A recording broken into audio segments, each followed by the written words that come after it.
So what are the key components that you need to keep in mind when you are designing a privacy policy for your organization? Let us discuss that in this video. Welcome to my YouTube channel where you have been getting daily new content about data privacy. To begin with, we will quickly touch base on what privacy is. You need my personal information from me for any activity. Maybe you just need it for marketing your products, sending your offers. Maybe you're a grocery store and you want my address to deliver goods at my place.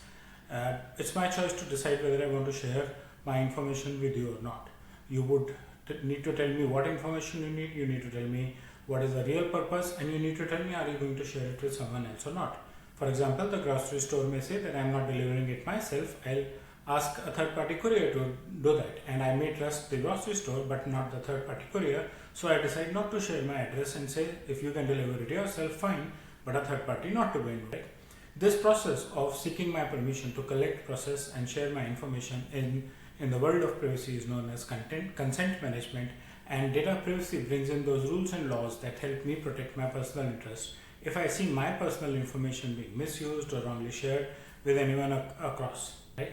That's the very basis of what privacy is. What are the various key essentials of privacy?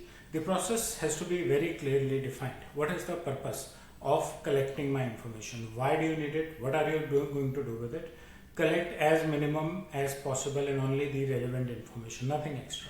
Right? To deliver goods at my place, you just need my address and phone number. You don't need to know who is going to collect it. You don't need to know which family member would be available at what time at home to collect the goods. Maybe it is delivered on the apartment building guard only, and it does not, your courier person does not even need to come to my home. Right? So collect only the information that is bare minimum required and is very, very relevant.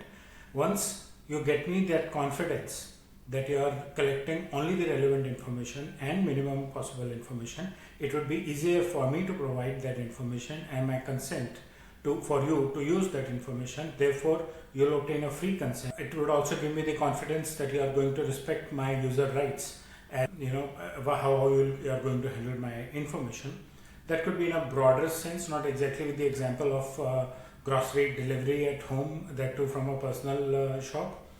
But on the other side, there is a lot detail on what are the user rights, and there is a video on user rights on my channel. You can go through that. The privacy has to ensure that there is absolute transparency, and most essential part of privacy is that the purpose has to be very clearly communicated and defined. The processing method of the information is to be very clearly communicated and defined, and is this part of information or the whole information going to be shared with anyone else, then with whom and with what purpose needs to be very clearly defined. That is the very basis of privacy. And privacy policy is a document that any business utilizes to let its own internal team know why we are collecting someone's personal information and how we are going to handle it. Your internal employees could also be your customers in sense of privacy, because their personal information is there with HR. So they also need to know how their personal information is going to be used. But on top of it, what is equally important is the personal information you gather from the outside world. Your contractors, subcontractors, your associates, your customers, your prospects, you collect personal information for all of them. Telephone number, for example, mobile number, the very basic identity of anyone is in itself is a PII, or a personally identifiable information as well. So your team and your employees and your contractors, subcontractors who process data for your customers on your behalf should be aware of the exact policy on basis of which their information is being processed. Right?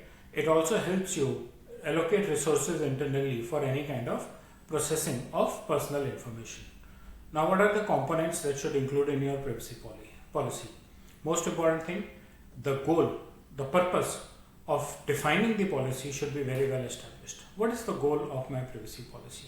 Right? What am I trying to achieve? It is just a check mark on some boxes, or is there a real purpose behind it? Because compliance can be met by just having a check mark, but a good policy can help improve a company's reputation also.